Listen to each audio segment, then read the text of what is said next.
Well, it's quite a crowd out here today. I want to thank you for coming out on this beautiful day here today. And it is a beautiful day. Every crew return ceremony, of course, is special. It's a fun time for all of us. Welcoming the crew back from the last flight of Endeavour is very special for all of us. I would like to start off by recognizing some of our guests here today. So please bear with me. First of all, Jason Fuller, who's the Regional Director for Senator Kay Bailey Hutchinson. Rob Quarles, Deputy District Director for Representative Pete Olson. Bronson Woods, District Liaison for Representative Sheila Jackson Lee. State Representative Ken Legler. Galveston County Judge Mark Henry. Houston City Councilman Mike Sullivan. Mike. Susie Allen, Harris County Commissioner from Jack Mormon's office. Okay. Friendswood City Manager Roger Recker. Dickinson City Manager Julie Johnston. We have a couple groups with us here today I'd like to recognize. One is Cub Scout Pack 957.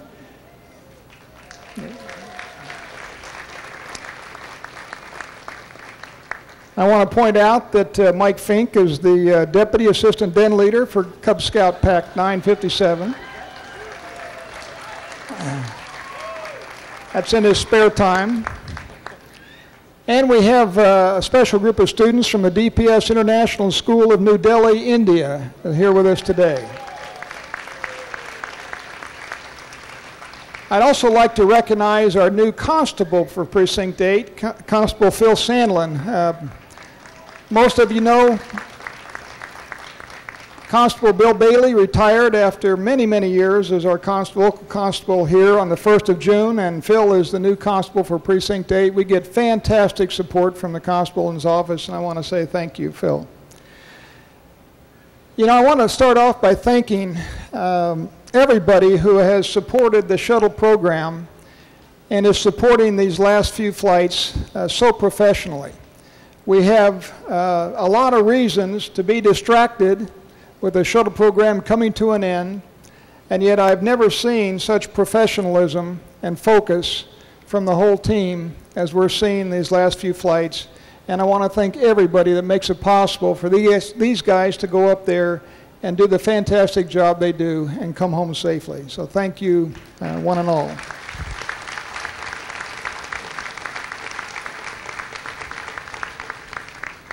So I know you're waiting to hear from the crew. I would like to point out they've not only been up there for 16 days, and not only did they land in the middle of the night, but their sleep shift is exactly out of sync with all of us. They're about 12 hours out of sync. So I want to thank them for staying up in the middle of the night to join all these folks up here. And I'd like to congratulate Mark Kelly for a very nice night landing after 16 days. Good job, Mark.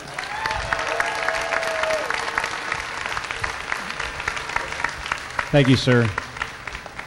Well, it's great to be back here in Houston, Texas. We've been gone for actually more than 16 days. We actually went into quarantine pretty early and then had a couple launch slips. So we've been locked up since I think sometime around April 22nd. It's great to be back here in Houston. It seems that summer's arrived, and I know it's hot and a little bit humid, so we're going to keep our remarks pretty brief. It was great for me to be a part of such a superb mission with a fabulous group of crew members. These guys pulled this thing off seamlessly, and Endeavour performed as if it was brand new. It's spent to date about 299 days in space, but it's been just really, really an incredible ship, and we're all very fond of it now. I flew Endeavour on my first flight, and I was excited that it was going to be on my last flight as well, and as it worked out, it was the 25th and final flight of this amazing vehicle called Space Shuttle Endeavour. But it's not the end of Endeavour either. Endeavour has a future, and its future is going to be to continue to inspire young people to pursue careers in science and engineering and math, and it's going to do that for a very long time. It's been a space shuttle for 20 years, and it'll certainly do that for many, many more years, and we're looking forward to visiting Endeavour again. The space shuttle program has been, just the hallmark, I think, of the U.S. space program for the last 30 years. It's about collaboration and teamwork. And this mission was about collaboration and teamwork, and I think that's what made it such a success. We launched the alpha magnetic spectrometer. I see we must have some AMS people here. Dr. Ting possibly gave them a break from analyzing 90 gigabytes or 90 terabytes of data a day, 50 million particles a day, and we expect that it's going to find some really revolutionary things about our universe, and we're excited about that. But that's not all we did on this mission. We installed ELC-3, which is a set of spare parts for the outside of the space station. We brought a lot of cargo up, and we did what turns out to be the 4 last spacewalks of the space shuttle program. 3 of our crew members went outside and broke through the barrier of 1,000 hours of EVA time in the assembly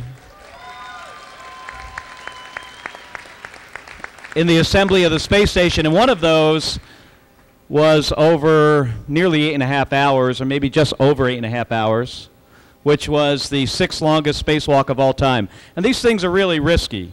So every time I've sent these guys out, I'm really, really nervous, and I know Mike's been there as well, and thanks to a very talented team of EVA people on the ground and a great EVA crew on this flight, we're able to pull that off without hurting anybody. So Endeavour has traveled now over 123 million miles, 4,000 times around the planet, and it's now safely back home. And there are a lot of people to thank for that. Mike mentioned my landing, but that's the easy part. The difficult part is with folks like John Shannon, the Space Shuttle Program Manager, Leroy Kane, that these folks just provide superb leadership for an excellent program that is big and difficult to manage and highly technical and a lot of people. So I really want to thank John and Leroy for their superb leadership over a long period of time to safely operate the space shuttle.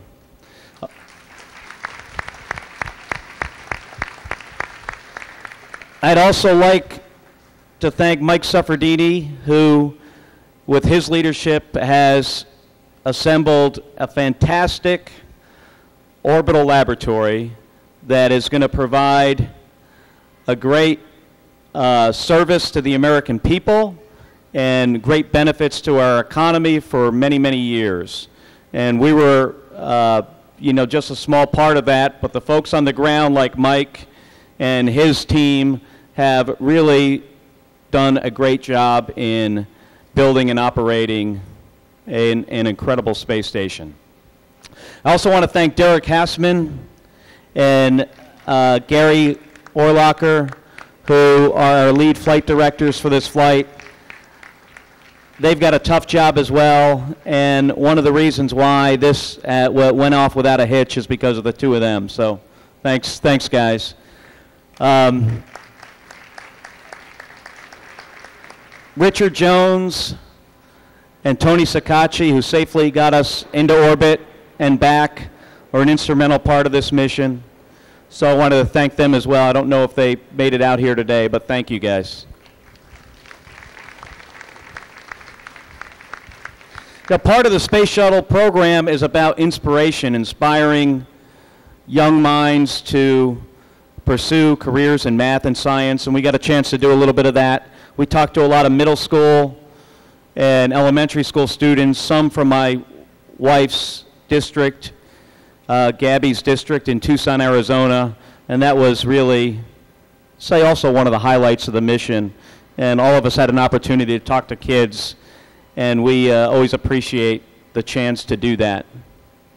Finally, I want to thank my incredible crew, or not finally, but who did a fabulous job, and I could not have personally picked a finer team to work with on this flight than these 5 individuals here. But finally, I'd like to thank my family, Gabby, who's not here today, Claudia and Claire, who are down here in the front row. I could not do this without their support.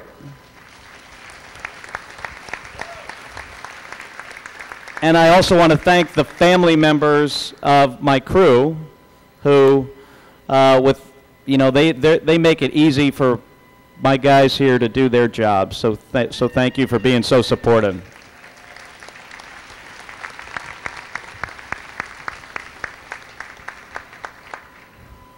Sitting to my left, your right, is our pilot, Greg Johnson.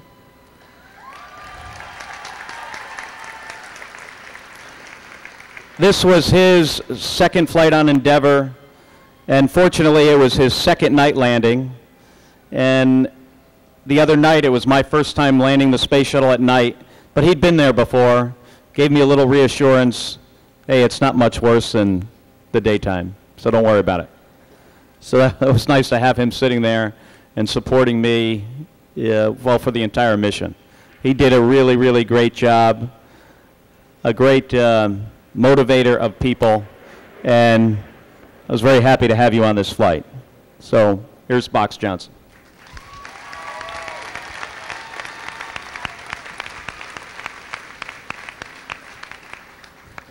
That's a tough act to follow. But Mark asked me to talk about the ascent. But before I do that, it occurred to me yesterday at the press conference that there's something I want to mention, and that is, and I'm stealing a little bit, or I'm borrowing a little bit of your thunder from yesterday, but the most memorable element of this entire mission was not the ascent for me. As lovely as Endeavour is and magnificent a vehicle, that's not the most memorable. Nothing that happened specifically on orbit during the launch, during the landing, during the training is the most memorable. It's these guys right here. And working for Mark, he's a very directive, very strong leader, but underneath that strength, he's a nice guy and a very caring guy. He cared about each one of us. And Spanky is multi-talented. He's got all the right stuff. And I loved getting to know Roberto. This last 2 years, we've become great friends.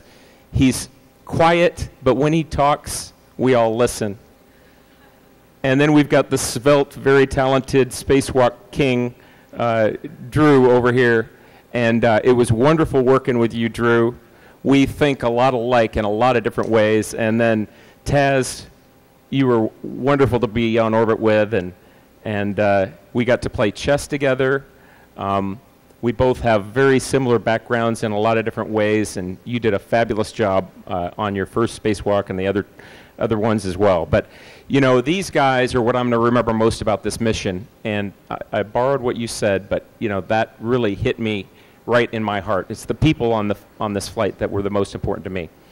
A little about the ascent. My first ascent was at night, and my first landing was at night as well. And I previously, 3 years ago, had not been really prepared after 8 years of talking to guys about launches for what was about to happen. And I described that in detail, you know, a wild animal leaping off the ground. But, you know, that launch didn't prepare me for this one, because this one was in the day. And we went out during the night, which I remembered, and we looked at the vehicle on the launch pad that is a little like a live animal. You know, it's smoking and creaking, and it's ready to lurch into the air. But we laid on our backs, and as the sun rose, I saw the placid sea and the ships out there. It was a wonderful vantage point from my spot as a pilot looking to the east. And the solitude of those moments prior to launch were just in stark contrast with the explosion and the sensory overload of a space shuttle jumping off the launch pad in the daytime. And it was, in addition to the vibration and the sound and the acceleration, it was the visual of us rolling and watching the Atlantic roar by as we accelerated out to the heavens. I mean, it was just a sight that, and a feeling that I can't describe to you fully. One of the most amazing things in my lifetime were the launches of the Space Shuttle Endeavour. My first date with Endeavour and my last date as well with Endeavour. So with that, I would like to offer some thanks as well. I would like to thank our incredible training team. I see many of them back here. Joaquin and all the shuttle guys and gals. They trained us on ascent, on entry, orbit, you name it. And then Kelly Bolt and the ISS training team, Kathy Bolt, sorry. She's also out there with her team. I saw her a second ago. As well as a host of other instructors, for example, and I'm not going to name them all, but like George Frank, you know, we worked Rendezvous, we worked the Fly Around, thank you, George, and all the other discipline instructors that we had. I'd like to thank the robotics. I don't want to forget Steve Messersmith. He was with us. There you are for the first half, and then Joaquin took over. I don't want to forget you, buddy. And then the robotics team, all the trainers, you know, Megan, Z, Linda and Linda, controllers, Laura, Robert, don't want to forget Tom. Who am I forgetting? We had a lot of robotics on this flight. We did 3 inspections on the shuttle's thermal protection system, as well as a lot of stuff on the ISS side. The schedulers, Amy, and of course Stephanie, who left halfway through. We had a long training flow. But most of all, I would like to thank my wonderful family that I'm so proud of, my wife Carrie and 3 kids.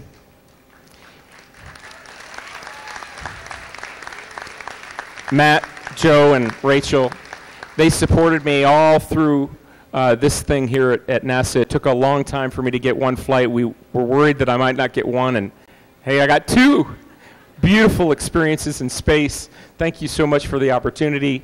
You know, like I've told people before, you know, we have really important missions at NASA, but my most important mission is training 3 wonderful citizens, and they are. Everybody will tell you that, so thank you. Okay, and I'm a little bit long-winded, so I'm going to shut up. I'd like to introduce Spanky. He is Mike Fincke, Colonel, retired U.S. Air Force. We stuck together against the Navy guys. Spanky is the ultimate astronaut machine. He does everything. He was on the flight deck for ascent. He did robotics. He did spacewalks in addition to his 6 previous spacewalks on the Russian side. He has a total of 9 now. He also became the new record holder for the longest time of an American in space.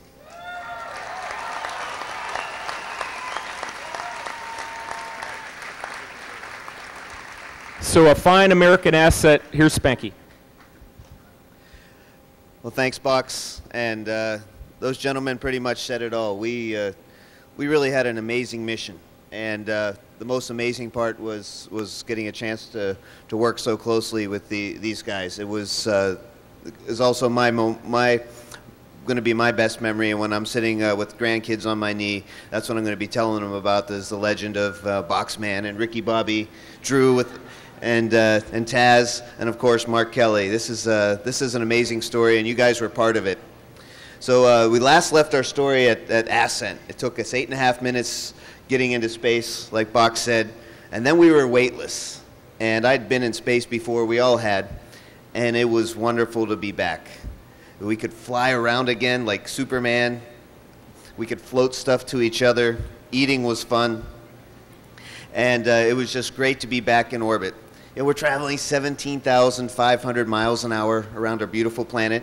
I think each and every one of us was touched again to look at Mother Earth and to see everything go by. The whole world in 90 minutes. It's amazing. 16 sunrises, 16 sunsets each day.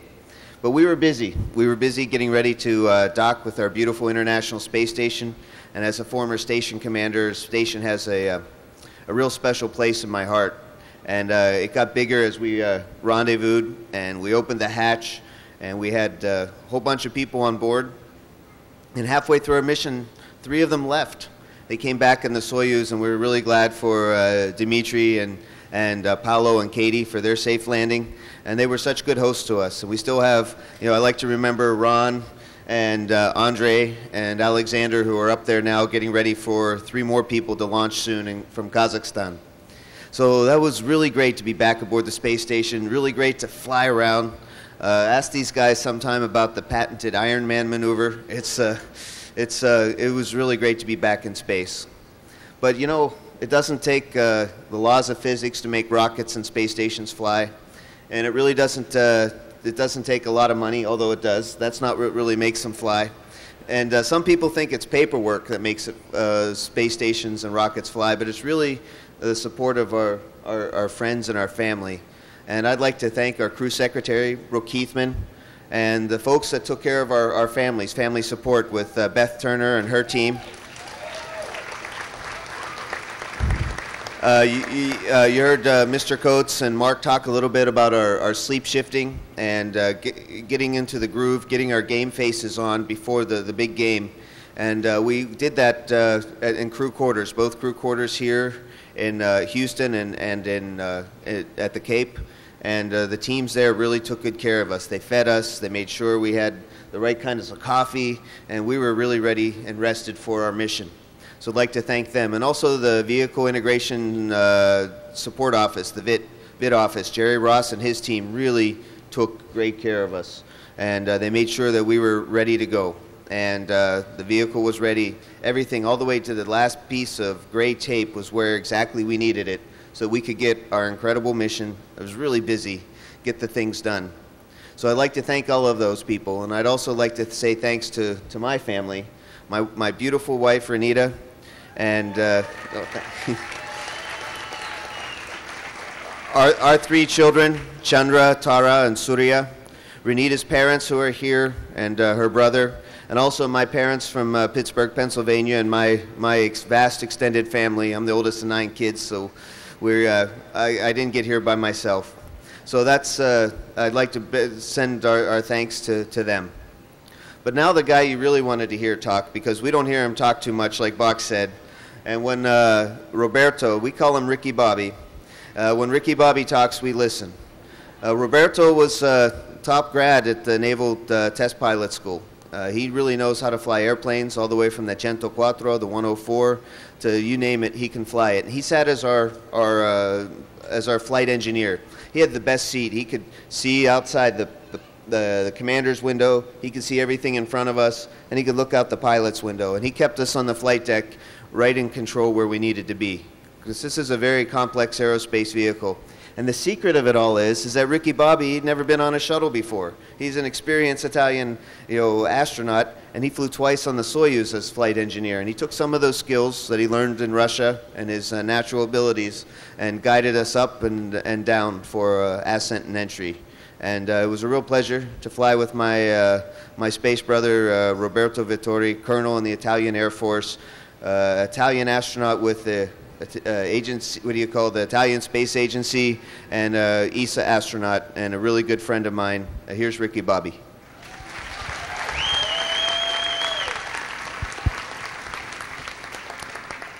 Thank you for the presentation, and thank you for the nickname, Ricky Bobby. We watched the movie together, and at the end of the movie I said, what is the correlation between But I like the nickname, and I will keep it. I would like to thank you, the JSC community, all the instructors for the training to get me ready, the management for trusting me in this important role, MS2.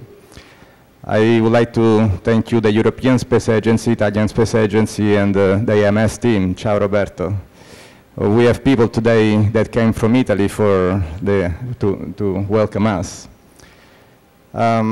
It took me some time to get on board of the shuttle. Enrico is here on the second row, he's 5. And when we came here the first time, Edoardo, at the same age as Enrico.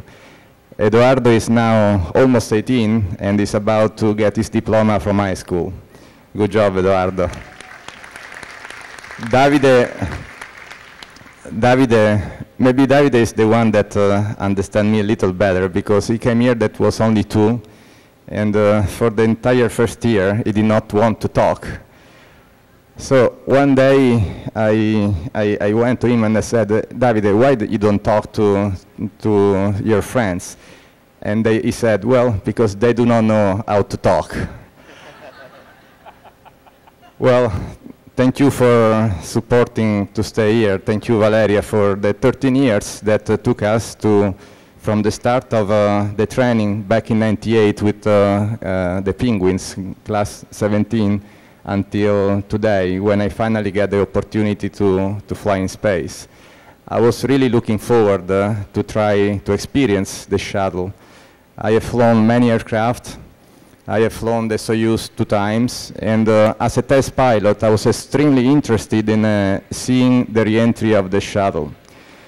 We are about to retire the shuttle, but the heritage of the shuttle will remain forever, and the transportation of future generations relies on the lesson learned of this unbelievable machine, and this is particularly true for the re-entry. Box spoke about the launch, Spanky about orbit, but after this unbelievable mission, about 16 days, time arrived for us to pack and come back home. Re-entry is a very, very special part of the flight. The re-entry, you start from some 5,000 miles away from your landing runway, and the plan is to put your tires exactly on a runway. It's almost unbelievable. The shuttle in coming back has no engine, so you have only one chance, and you shall not get that wrong. It's, if you think about the way the shuttle does, is almost unbelievable. So I had a very strong interest in seeing the re-entry, and Endeavour perform beautifully. Everything went so smoothly that if I would not have known all the theory that is behind the re-entry of the shuttle, I would leave this experience saying that's easy. It's all but easy. Slowing down from Mach 25, 25,000 kilometers per hour, down to an exact landing on a runway is all but easy, and the shuttle is doing this perfectly. This is due to the professionality of all the engineers, all people that made this unbelievable vehicle, and that even if the shuttle will retire, the heritage will be the basis for the transportation of future generations. I can only ask your imagination to follow me in living space, flying at those 8 kilometers per second, going through this very intense braking through the atmosphere, during which outside the temperature gets so hot that you start seeing the sky from blue becoming red, pink at the beginning and then red, and then you start feeling the pressure that is building on you. You are not used anymore to the gravity, and this build-up of G-force on your body gets the chance to confuse you. That's why it is extremely important that the commander and the pilot regardless and despite this very difficult and heavy situation on the body, maintain control of the situation. And in our case was a night landing that had difficulty to difficulty. I was peeking through the windows and I was seeing the lights of Florida. That was just beautiful. And I know that Mark and Box were probably not so much enjoying that view because they were concentrating on each and all of those parameters. A perfect trajectory down to a perfect landing. And thank you very much, Mark, for that beautiful and outstanding landing.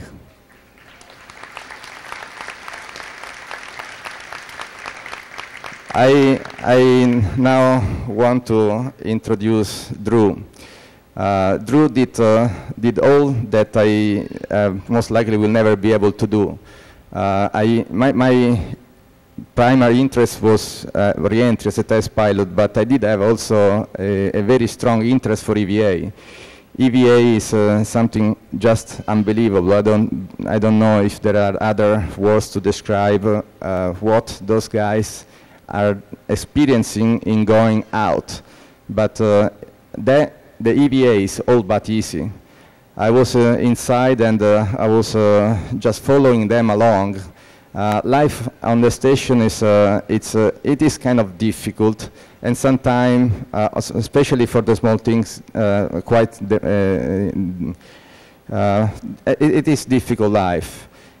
When they start to do the EVA, the preparation, the difficulties increased exponentially, and Drew, as a lead in the EVA group, was guiding all of us through that effort. And he was making that easy, but it was all but easy.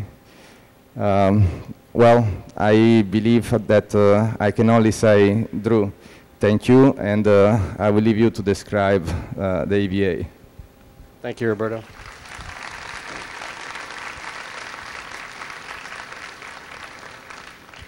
Well, one of the distinctions I had for the flight was being the only person on the shuttle to have never seen the space station before.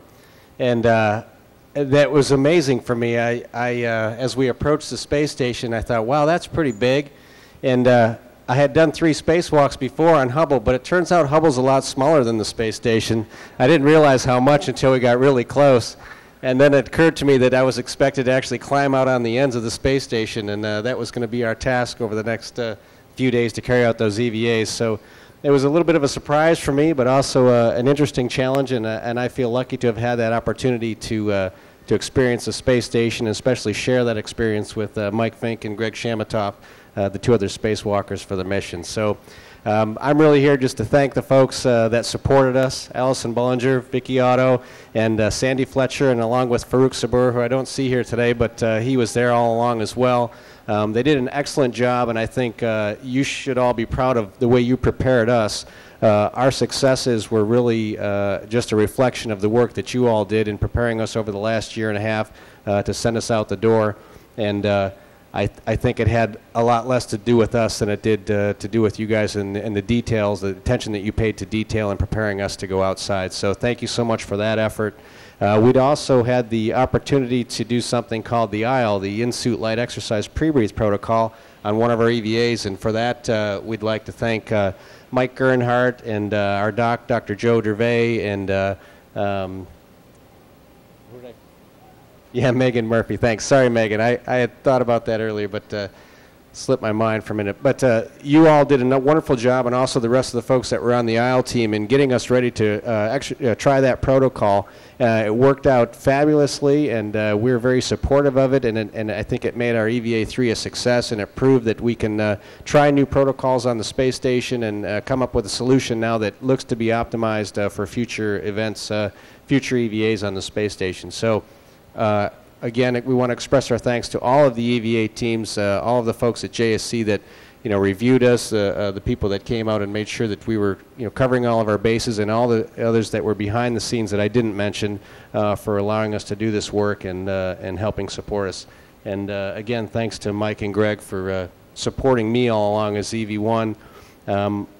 I like to think of me as EV1, but these guys are my EV1-1 and EV1-2. I couldn't have done it without them. And of course, having never been to the space station before, I had no idea about the ISS airlock and how all the systems worked and how we were supposed to carry out these activities. But Mike and Greg had those experiences and were a great support for me. So thanks, you guys, for being there and supporting me along the way and making it all happen with the work that everybody did on the ground. So lastly, I would also like to thank my family, my lovely wife Indra, for all that you did for the mission and for keeping all of our friends and family up to date during the mission. You were a great PR machine, and I know those people appreciated it.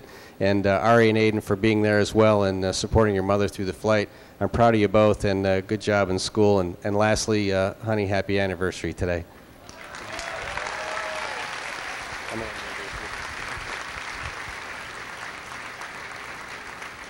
Thanks, everybody. It's my pleasure to introduce Greg Chamitoff. I've said this before about him. He's a great scientist. I think of him as a scientist first and foremost, and I think Greg and I, we can probably claim to be the two scientists on the flight and the two civilians as well, and so we're sort of our own team in and of ourselves, but yeah, and Canadian as well, with some Canadian heritage. So we've got our own little group down here. Sorry about that, guys, but we had a little border crossing from the flight deck to the mid deck for a little while, but that got kiboshed. Greg was great. He did his first spacewalks on this mission, and congratulations, Greg. You did a wonderful job out there. It was an honor to be out there on day one with you, and I'm proud of the work that you did. And it was tough getting Greg back off the space station, as he's spent 6 months there prior. We had to literally drag him off. I don't know if those of you who saw the departure ceremony, Greg and Mike were trying to stow away, but we managed to get them back, and they were even both able to do some space station work, some nominal space station tasks. I don't know if you call it nominal, but repairing the oxygen generating system and the carbon dioxide removal assembly. So they had some fun up there, and Greg did a great job and was an excellent member of our crew and our EVA team. So hats off to you, Greg, and here you go. Thank you, Drew. What an adventure this was, and this is last but not least. We won't keep you too long here, but boy, we had an adventure together that I'll never forget. And I just want to say I am so honored to be part of this crew. You know, as you can probably tell, we've kind of become like brothers. You know, during the course of the training and preparation and during the flight, and we had a lot of fun up there. You know, my first flight, I flew with Mark, and he dropped me off there for this 6-month stay Drew mentioned. And he keeps mentioning that, you know, as he closed the hatch, he saw this kind of white look on my face, knowing that I was going to be there for 6 months with 2 Russians for most of the time, and wondering when the next ride was going to come to bring me back. But then 4.5 months later, Mike came up, and we had all of a sudden I had someone to talk to in English. My joke with him is I followed him around like a puppy dog just to talk to him in English. But we had this routine. Every morning he would come by my sleep station and he would say, "Greg, guess what? We're in space." And I was really looking forward to that happening again on this mission. And so we had 16 more days of this ritual in the morning, which was really great. And but, you know, Box and I had this game together. We played chess against the world, and we had a lot of fun with that. And we actually did pretty well. And we had a great time doing a lot of other things, robotics together. We were the guys who did the station arm robotics for installing ELC and AMS. And Roberto and I ended up having the late night photography crew, and we spent a lot of whatever free time we had late at night, we spent by the window with the cameras trying to capture amazing pictures of assembly complete. And then the three of us, Mike and Drew and I, you know, it's a really neat, tight-knit group training for an EVA, because the three of us, you know, when 2 guys are out, the other one is choreographing inside. And so the 3 of us kind of know every move everyone's going to make, and you know, the training was so thorough. You know, it's just been a great little brotherhood between the 3 of us that we've really enjoyed, and what a great feeling of success and joy when we completed all the spacewalks successfully. So, and then Mark has been at the center of all these interactions, guiding us all and keeping us on our toes and making sure we do everything right. So it's been a really enjoyable thing being a part of this crew. But before I say anything else, I want to recognize my family. my wife Chantal right here in the front, and my kids Natasha and Dimitri right here, and my mom Sherry, and then Chantal's parents Madeline and Vern. The support from my family really was what was necessary for me to be able to do this mission and the last, and I appreciate endlessly what the support and the love and the encouragement that I've had from them. So, and there's a lot of other people that we need to thank. I can't mention all the names, but I want to mention our flight docs. Joe Dervay and Rick Center have taken amazing care of us through all of the training, the mission, and now post-flight as well. And one of the most important things about the mission is being able to share the experience with everybody. And I see way in the back there, one of our photo TV guys, Dave Williams, our lead he's been the one who prepared us and has been enabling us to share all the photos and video with everybody. And also want to thank the PAO folks, Rob Navius, Nicole Cluche-Lemasters, and also a personal thanks to Kelly Humphreys, who helped sponsor the chess match that we had, that hopefully inspired some kids around the world during the mission. This was such a complex mission. We're all kind of, I think, in awe that it actually went through successfully and got everything done. And it almost seems like a long time ago that we installed AMS. That was our primary objective. That was on day 4. That was already a long time ago. But there was a team of people that made that possible. Box already mentioned the robotics teams. There's also a Struck and Mech group that made it possible. Adam and Michael, key guys who made sure that when we attached AMS to the station, that the mechanism worked properly. That was one of my biggest fears, that we would get up there and not be able to install it, and that went really smoothly thanks to the team. So an AMS, this is really an amazing apparatus, scientific observatory that we've installed. It's really unlike anything, any of the other great observatories. A huge congratulations to Professor Ting. I don't know if he's here today, but I know some of the AMS folks are here. Huge congratulations to the AMS team. Yeah. The AMS, Alpha Magnetic Spectrometer, this instrument will be up there, for the life of the station now. It's already, as you heard, already collected and analyzed millions and millions of particles. And what makes it unique from all other great observatories is that it's looking at particles, not at light. And we don't have that understanding and characterization of what particles are flying around out in the solar system and the universe. But those particles help define and help us understand how the universe formed and what it's made out of. There's a couple of big questions that are still unknown in physics. Why is there more matter, or is there more matter than antimatter? If there is more matter than antimatter left over from the Big Bang, that doesn't jive with the theory of the Big Bang, and try to understand that's one of the fundamental questions that we still have. And then as physicists see galaxies rotating, the mass that we see doesn't explain the rotation that we see. And so looking for the missing mass or the dark matter that may explain that. These are some fundamental questions about the universe that AMS will hopefully uncover in the next decade. So we really look forward to seeing the results from AMS and seeing the fundamental principles that it may uncover in the years ahead. I want to end with a little share an experience that I had, and Mike and Drew also had this experience. We installed ELC3 out on the port side of the station up on top, and there's no higher place on the space station than the top of this platform where we have external spare equipment that we installed. And all of us had a view from up there, a breathtaking view. And I got to share that with the flight control team because I had a helmet camera on while I was up there in the daylight, and just kind of panned around and saw the whole station and assembly complete with Endeavour attached. And it was just an unbelievable view. An unbelievable view of the space shuttle, of this assembly, this technological achievement, perhaps the greatest achievement of our time, to build this International Space Station. And then this amazing view, the most incredible view of all of nature right below it, and looking down up from on high. And I've always loved this contrast of technology and nature. But what struck me in that moment, that there wasn't a clash it was like a perfect blend of technology and nature. It's almost as if the space station, you know, was an extension of the Earth, you know, rather than technology in contrast to the nature of the Earth. And by extension of that, you know, it seemed to belong there, and then we seemed to belong there as well. And so it was a really amazing feeling to see that and to feel like, you know, yeah, we belong there, and this is our future. And huge congratulations to the whole Space Shuttle team and Space Station team for assembly complete of the International Space Station.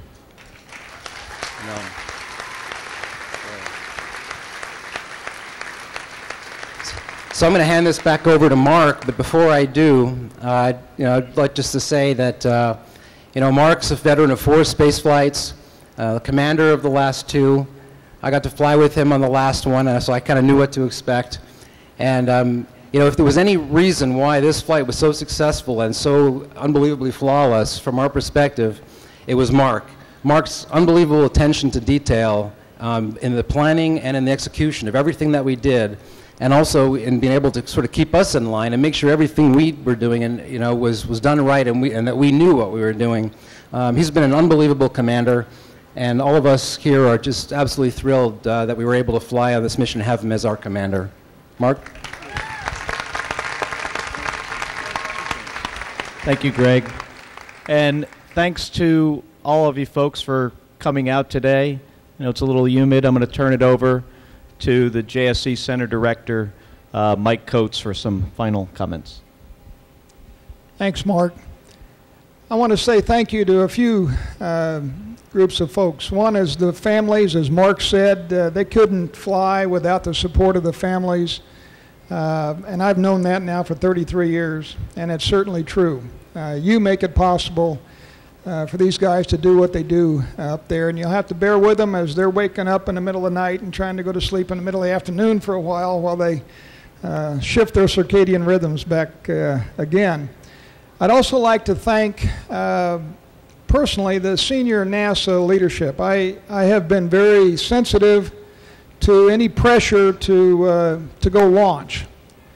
And I have not seen any of that. From Charlie Bolden, the NASA administrator, Bill Gerstenmaier, the Space Operations Mission Director, John Shannon, the Shuttle Program Manager, all of them have emphasized consistently and repeatedly, we will not fly before we're ready to fly. And that's exactly the type of space professionals this country deserves, and I'm really proud of them. Lastly, I'd like to congratulate and thank Mark Kelly. We select our astronauts for their ability to compartmentalize and focus. He's probably had a bigger challenge than most, and he did a terrific job. Thanks, Mark.